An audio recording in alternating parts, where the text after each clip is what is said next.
마가복음 14장 22절부터 26절까지 말씀. 그들이 먹을 때에 예수께서 떡을 가지사 축복하시고 떼어 제자들에게 주시며 이르시되 받으라 이것은 내 몸이니라 하시고 또 잔을 가지사 감사기도 하시고 그들에게 주시니 다 이를 마시매 이르시되 이것은 많은 사람을 위하여 흘리는 나의 피 곧 언약의 피니라. 진실로 너희에게 이르노니 내가 포도나무에서 난 것을 하나님의 나라에서 새 것으로 마시는 날까지 다시 마시지 아니하리라 하시니라. 이에 그들이 찬미하고 감람산으로 가니라. 아멘. 이 말씀의 축복과 은혜가 저와 여러분의 가정과 삶에 여러분의 영혼 속에 함께하게 되기를 예수님의 이름으로 축복합니다.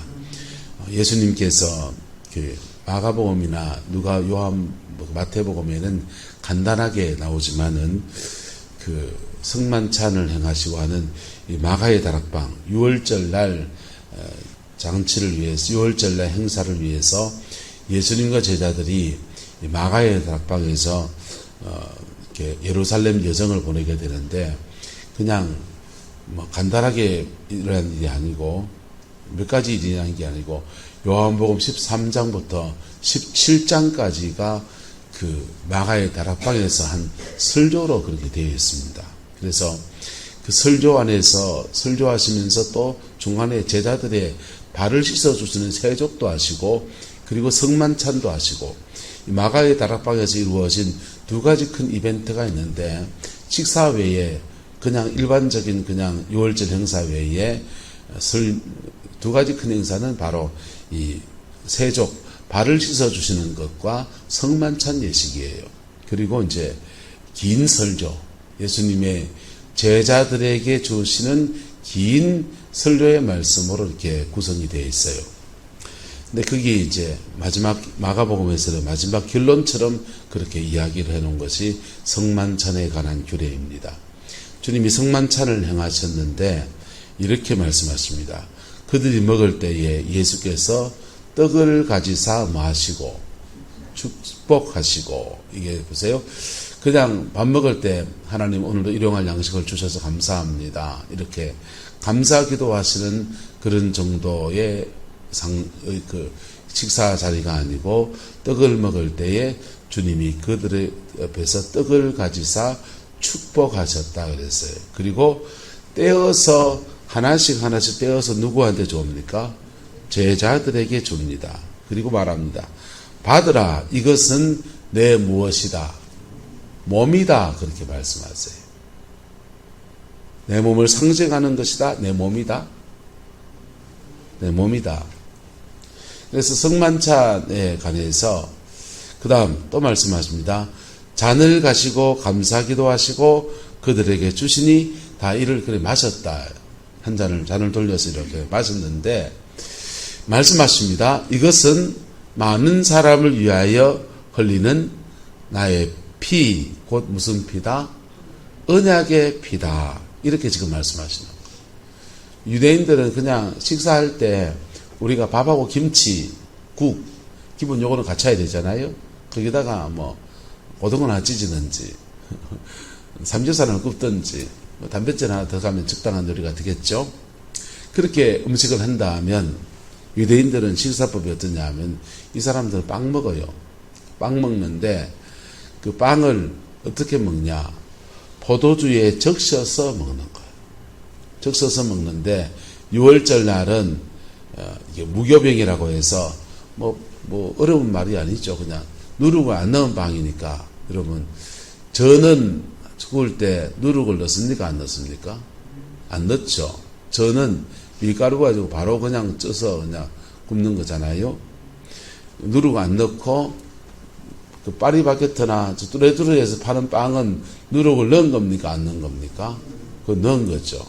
시장에 파는 옥수수 술빵은 누룩을 넣은 겁니까? 안 넣은 겁니까? 누룩 안 넣었지만 누룩 대신에 옥수수 막걸리 술을 넣어가지고 술로 발효시켜서 그래 낸 거잖아요. 그러니까 그건 다 발효된 음식이란 말이에요.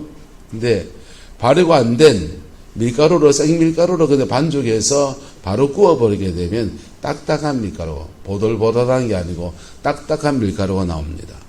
그 딱딱한 밀가루 빵을 이제 6월절 날 식사하는데 어떻게 먹냐? 포도주에 적셔서 좀 촉촉하게 해서 그걸 먹는 거예요. 왜 그렇게 먹느냐? 이스라엘 백성들이 애굽에서 나올 때 그렇게 고생하면서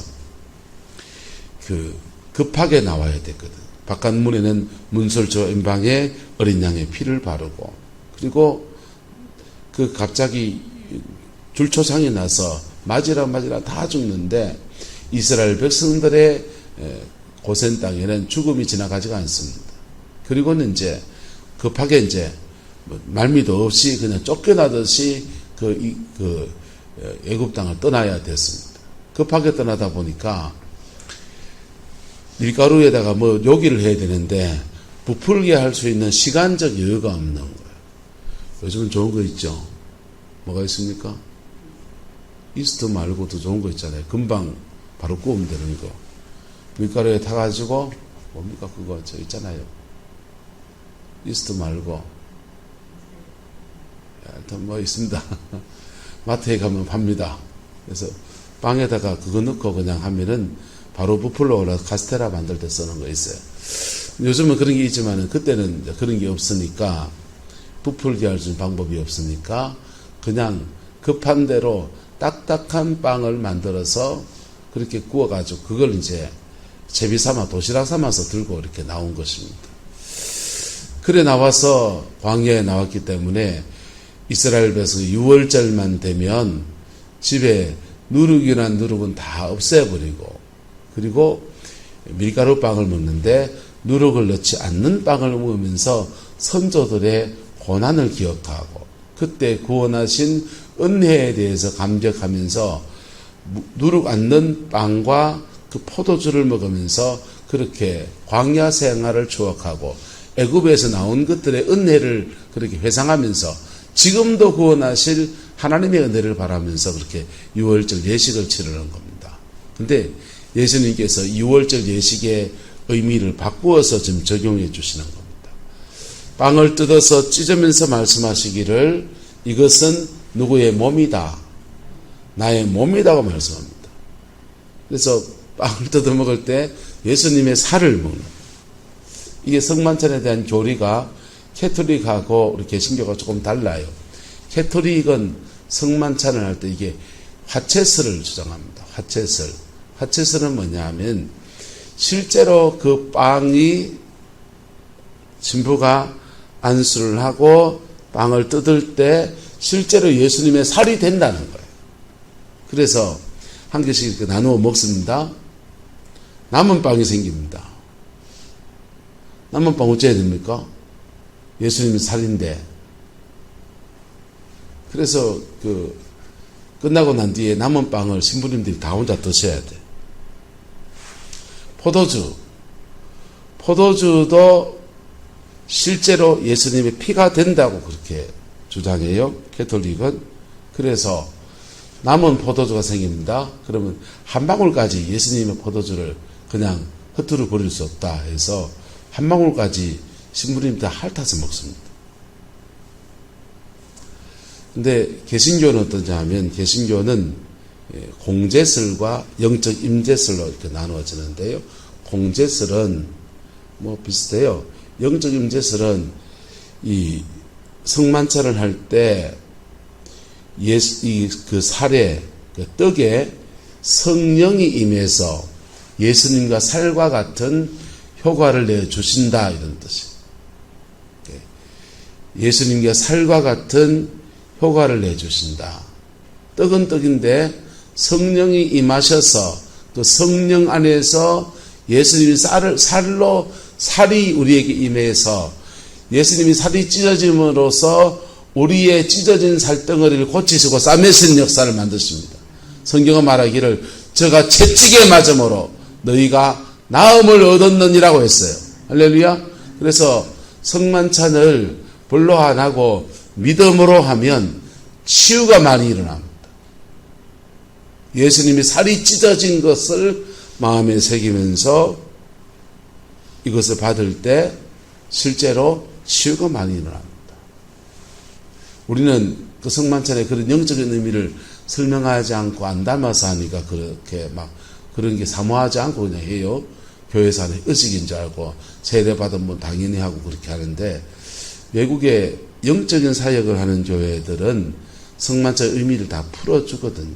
그리고 예수님의 살이 우리에게 오셔서 살의 효과로 우리 안에 상한 육체를 치유해 주시고 마음의 상처도 치유해 주시기를 사모하면서 그렇게 받는 거예요. 믿음으로 취하면 믿음으로 역사하시는 겁니다. 할렐루야. 예수님의 살이 이렇게 우리 장로교 존 칼빈은 영적 임재설, 성령이 임하셔서 그 뜻과 함께 예수님의 살의 역사를 살과 같은 효과를 이루어내신다. 이게 장로교단, 우리 장로교단의 교리예요. 피는요, 포도주는 목회자가 안수하고 기도하고 축복 기도하고 이 포도주를 나눌 때, 분병할 때, 분잔할 때, 그때 예수님의 피와 같은 성령이 임하셔서 피와 같이 역사하셔서 정결케 하시는 그 역사를 이루어 주신다. 이래 믿습니다. 이게 우리 장로교단의 교리예요. 근데 이제 말틴 루터는 공제설이라고 해서 이 캐톨릭 교리와 우리 장로교 교리의 중간점 되는 그런 성만찬에 대한 교리를 가지고 있어요.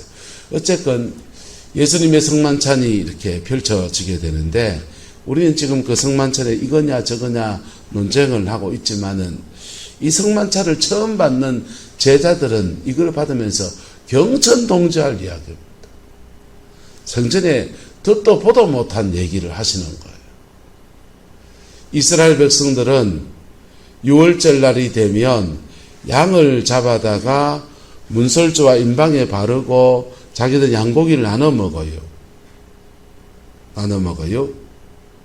그리고 집에서는 그렇게 하지만 성전에서는 양을 잡아다가 각을 떠서 머리에다가 안수하고 양에게 자신의 모든 죄를 짓고 고하고는 그 양이 이제 죽임을 당하는 겁니다. 그리고 양의 피를 받아가지고는 그 성전 안에 가장 깊은 지성소에 들어가면 법궤가 있고 법궤 위에 시온자가 있어요. 시온자를 다른 말로 속죄소라고 합니다. 뭐라고 한다고요? 속죄소. 그 속죄소에다가 시온자 속죄소에다가 양의 피를 가져와서 확 부어요. 그러면서 율법의 모든 말씀을 그 어린 양의 피로 덮습니다, 이거예요. 그러면서 우리의 모든 죄를 짊어지고 어린 양에게 전가했고, 어린 양은 그 죄를 지고서 그 생명으로 속죄소에다 피를 붓습니다. 그런 겁니다. 그때 첫 성만찬을 할 때 예수님은 그렇게 말씀하십니다. 이것은 내 몸이다. 그렇게 말씀하세요. 그리고 다른 복음에서 이것을 행하여 나를 기념하라 그랬어요. 근데 이 말이 그냥 단순하게 우리는 성만찬을만 하고 있으니 그런데 유대인들은요, 성만찬도 하고 성전에 가서 제물을 드리는 제사도 드리고, 근데 성전에 가서 제물을 드리는 제사를 예수님이 뭘로 지금 바꾸겠다는 겁니까? 내 몸으로 바꾸겠다는 거죠.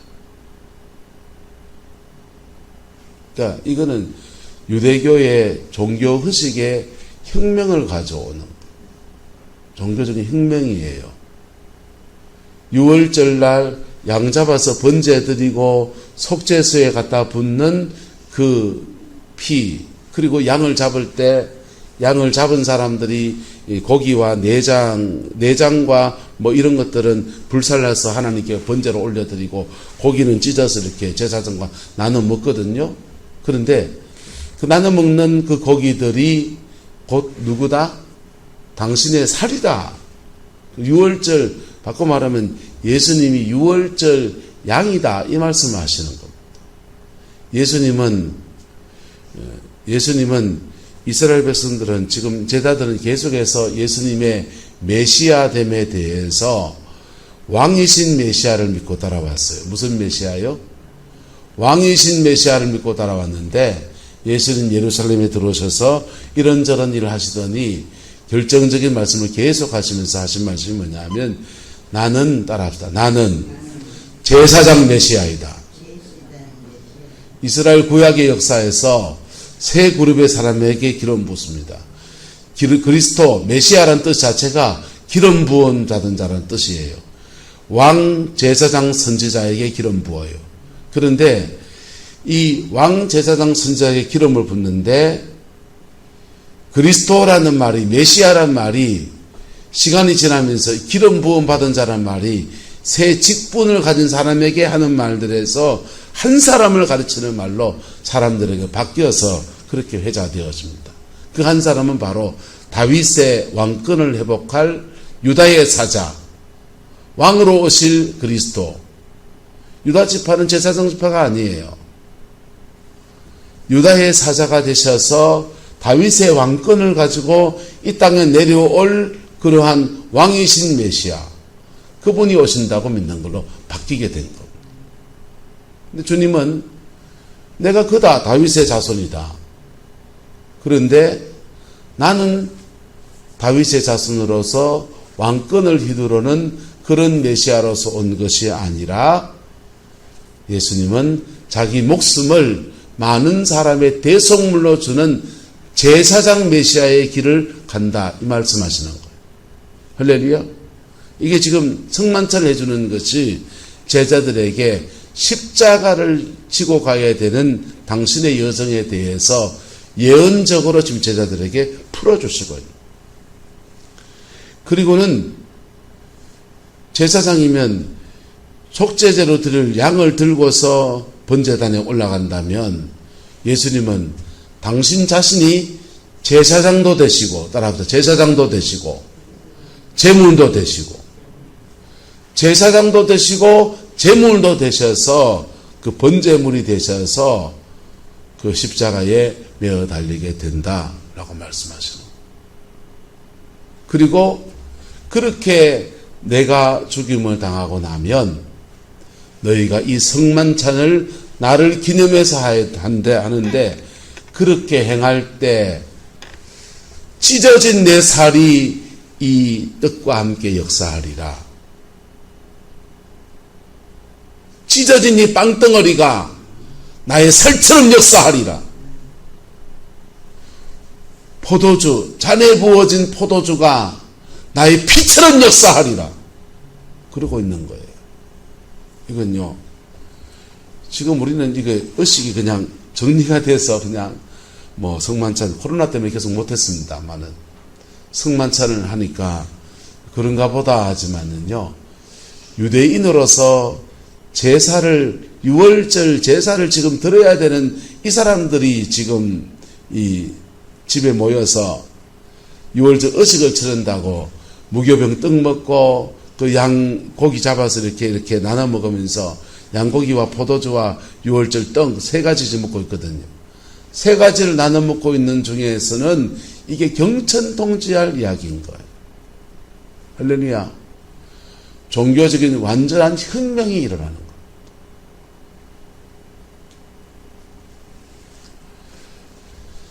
복음이 이런 것입니다. 할렐루야. 이 복음이 이렇게 시작이 돼서 첫 성만찬이 이렇게 펼쳐지고 이 성만찬 떡을 받은 사람들이 떡 받으면서도 그것이 무슨 의미인지도 잘 몰랐어요. 심지어는 첫 성만찬을 받은 제자 중에 한 명, 가룟 유다, 예수님 팔아치우고요, 저주의 사람이 되어서 불행한 인생으로 인생을 마감해야 됐습니다. 근데 그렇게 시작된 예수 그리스도의 복음의 역사가 흘러서 저와 여러분들에게 와 있고요. 그리고 이 복음의 역사를 여러분, 이 성만찬을요, 의식으로 지금 떡과 잔을 가지고 하지 않아도 우리가 하나님의 말씀을 나누는 중에, 우리가 피 묻은 십자가 앞에 정직하게 고백하며 나가는 중에 여러분, 예수님의 살과 예수님의 피는 계속 나누어지고 있다고요. 할렐루야. 성령님 안에서 영적인 성만찬은요, 여러분, 그들 의식에 상관없어요. 예. 캐톨릭은 의식주의에 빠져서 그 의식을 계속 강조해서 매 미사 때마다 그렇게 성만찬을 하지만은요, 우리는 그렇게 하진 않잖아요. 교회에 따라서 매주마다 성만찬하는 교회도 있어요. 그런데 의식이 아니어도요, 우리가 하나님께 진정한 예배를 드릴 때 예수님이 살이 찢어져서 우리 입에 들어오고, 그리고 그 살이 우리의 살띠, 찢어진 우리의 육체의 살을 치료하고 고치는 역사를 일으키고, 마음의 상처를 치료하고, 예수님의 살을 먹을 때 우리 영혼이 자라나는 아름다운 역사가 일어나고, 우리가 피 묻은 십자가 앞에 정직하게 고백하며 설 때 그 보혈의 능력이 영적으로 역사하면서 그 십자가 안에서 우리 영혼을 정결케 하고 우리에게 언약의 피로서 계속 역사하고 계십니다. 할렐루야. 이 은혜가 저와 여러분과 함께하고 있습니다. 저는 이렇게 성령 사역을 하면서 몇 가지를 이제 새로운 것들을 참 많이 깨달았는데요. 예수의 피를 영적인 사역에서 적용해서 하시는 분들이 계셔요. 많은 사람이 하고 있거든요. 그냥 귀신 든 사람한테 예수피 이렇게 하는 사람도 계시고. 근데 실로암 사역센터라고 해서 그 사역자 센터장이, 포항의 센터장이 제 이제 후배가 돼가지고 이제 만나서 교제를 하다 보니까 이 친구가 그래요. 악한 영을 쫓아내는 사역을 하는데 명령을 하는 거예요. 악한 영을 입 벌려라. 그 다음에 예수피 너한테 붓는다. 예수피를 붓는데요. 실제로 뭐 붓는 건 아니에요. 그냥 이렇게 손으로 신용만 하더라고. 예수피를 붓는다.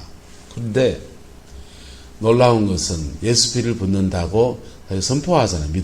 믿음으로 선포하는데 그 영적 공격받은 그 사람이 막 영이 발작을 하고 난리가 나는 거예요. 영이 건드려지니까. 그래서 예수 피로 사역하는 방법도 있구나. 그래서 성령의 9가지 은사 외에 예수 피가 은사에 하나 더 들어와야 되는가 봐요.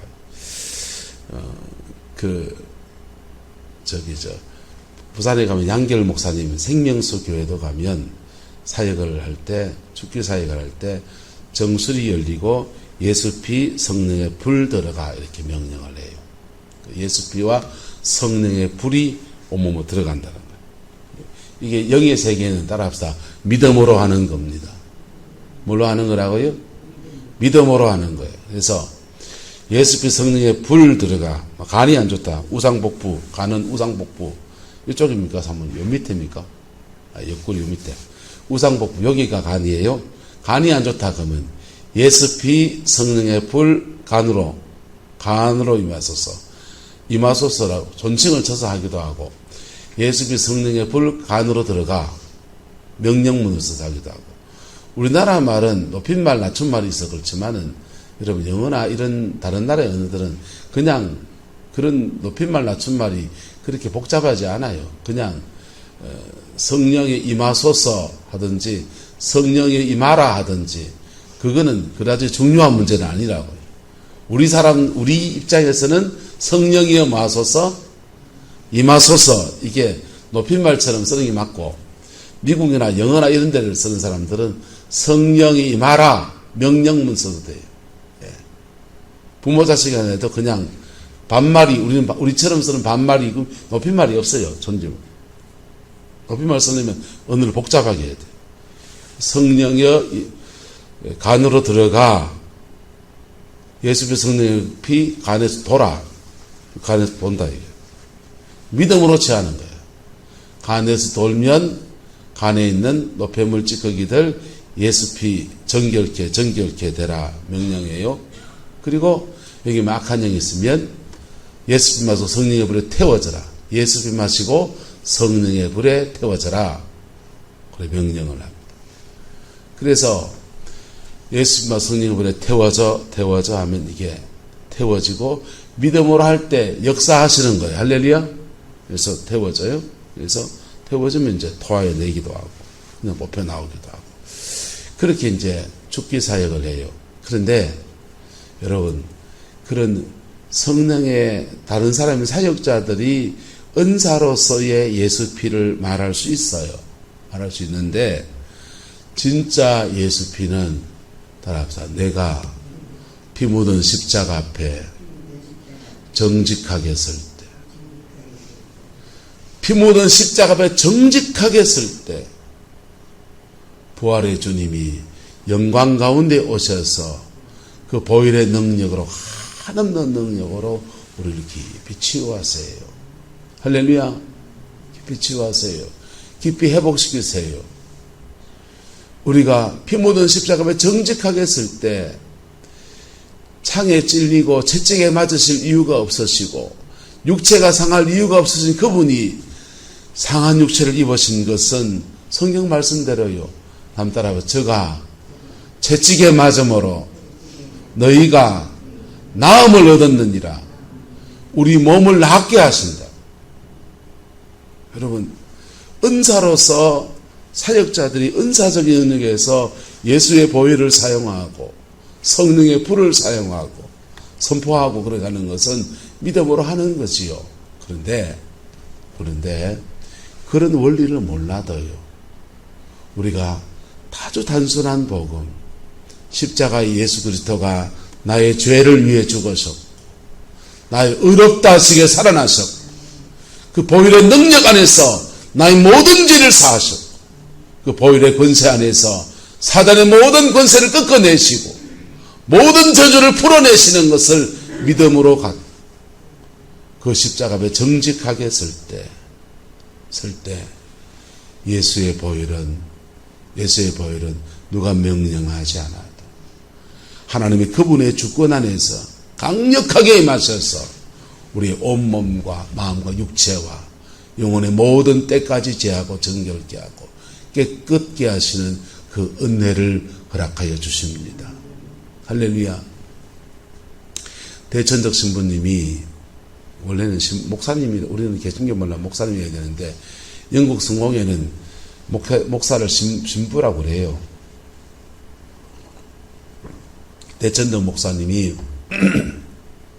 한국에 들어오셔서 강원도 원주에다가 예수원을 차리고 기도원인데 우리나라 보통 기도원하고 좀 다른 기도원, 캐톨릭 유럽에 있는 캐톨릭 수도원과 영국에 있는 수도원의 모습을 띤 그리고 한국적인 영성도 같이 들어간 그런 수도원을 열었어요.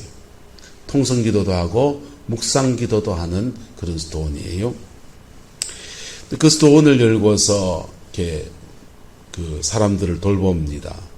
한 분이 되게 감동을 받았습니다. 그래서 서울의 자기 교회에 대천적 신부님 모셔서 부흥회를 하기로 하고 부흥회를 합니다. 부흥회를 하는데 그 사역하시는 분들은 모텔방에 자기를 좀 싫어하시는 분들 계시거든요. 그래서 호텔이나 모텔에 잡아들이지 않고 교회에 교수님 한 분이 계셔서 교수님 집이 넓고 그러니까 방 한 칸 내에서 사택에다가 이렇게 가정집에다가 교수님 목사님을 모신 겁니다. 목사님 모셨는데 그 집에 옛날 집에 그 집에 식모살이 하는 요즘은 뭐 가정설계사 뭐 좋은 용어 씁니다만은 식모살이 하는 시골에서 올라온 글도 모르는 한 여자아이가 이제 목사님을 평소에 수발을 드는 겁니다. 삼시세끼 수발 들고 교수님은 이제 학교 강의 가시고 부인 되시는 권사님은 이제 같이 이제 부흥회를 같이 왔다 갔다 합니다. 그런데 목사님이 이렇게 보니까 집에서 그 글자도 모르고 식모살이 하는 그 자매가 너무 안쓰러운 거예요. 심지어 부인은 권사님은 교회를 가면서 식모살이하는 얘는 교회도 안 데리고 가는 거예요. 불쌍한 마음도 들고. 그래서 대천적 신부님이 그 섬김 받으면서 그 자매에게 말합니다. 한 가지 기도법을 가르쳐줘요. 한번 따라합시다. 하나님은 누구십니까? 나는 누구입니까? 하나님은 누구십니까? 나는 누구입니까? 이걸 계속 기도해라. 뭐 기도할 줄은 모르니 우리같이 방언 기도를 하는 것도 아니고, 하나님은 누구십니까? 나는 누굽니까? 하나님은 누구십니까? 나는 누굽니까? 하는데 이 자매가 그래 묻다 보니까 자기 서름에 북받쳐 버립니다. 시골에서 올라와서 교수님 집에 식모살이 하는데 글자도 모르고 세상 물정 하나 모르고, 그 당시에 뭐 월급이나 받고 했으니까 그냥 공모나 시켜줄게, 이런 약속, 시집이나 보내줄게, 이런 약속 받고 왔는데 그 약속을 안 지키는 얘가 허다했잖아요. 어떻게 될지 모르는 여정을 걸어가는 자기 인생의 서러움이 뭐, 사람으로부터 받은 상처, 모욕감, 굴욕감, 이런 것들이 자기 서름이 막 몰려오니까 너무너무 서러워서 펑펑펑펑 우는데, 근데 나는 누구입니까? 물었을 때 그렇게 인간 실존의 그 적나라함 속에 처절하게 울고 우는데 또 물었잖아요. 하나님은 누구십니까? 하나님은 누구십니까?